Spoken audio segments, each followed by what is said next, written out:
You don't drink? No, I don't. In fact, you went into rehab at a fairly early age.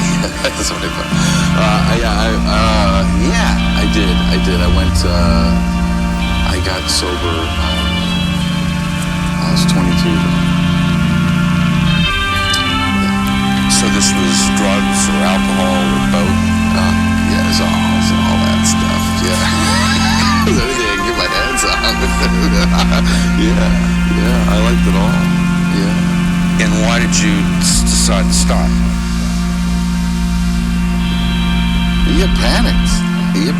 It was, I was 22 and I got panicked for my life. It really was. It was just that, I don't want to sound too dramatic and I don't want to make more out of it than it was, but I definitely was, whatever I was doing made me worried if I was going to be able to do the things I wanted to do with my life.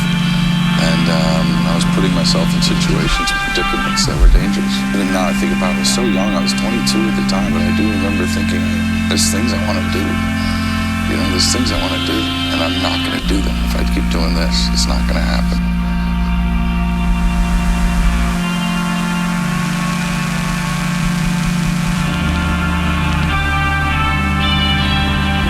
And we're learning more tonight. Just tell me about that encounter you had with Marten.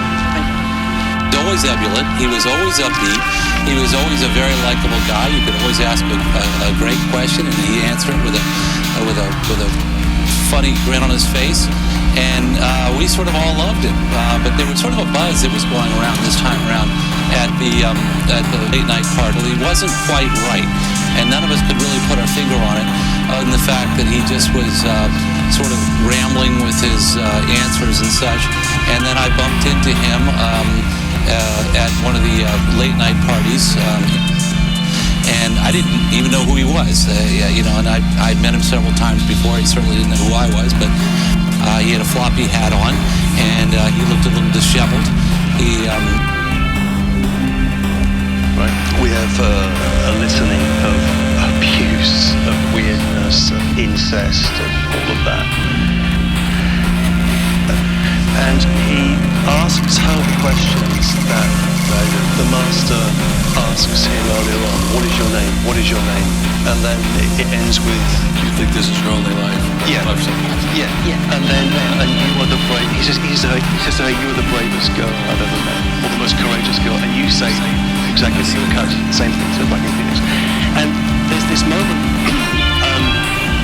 in the last interchange between the Lancaster Dodd character and the Fred Will character. That for the guy without the mask, she's going to go and buy something. On the mask, so it's arguably Bulldog's miserable, but for like watching that, making it literal. And everyone thought it was like, oh, everyone starts singing like it does. So this one did. The drama. The drama of Socrates' death, which is written in as dramatic a form as the Greek tragedies that precede it, or going on around it. And Socrates is condemned to death or exile. He could leave. He decides that he'll drink the poison and expire with his disciples around him. And then it's at that point that he begins to talk about the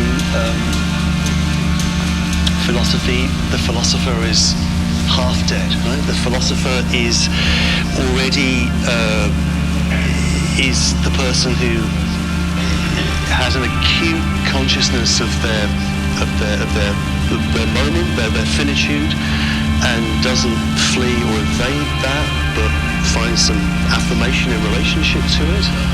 And then he takes the poison and dies while spinning out these stories about the immortality of the soul, which you're never sure whether he really believes or not.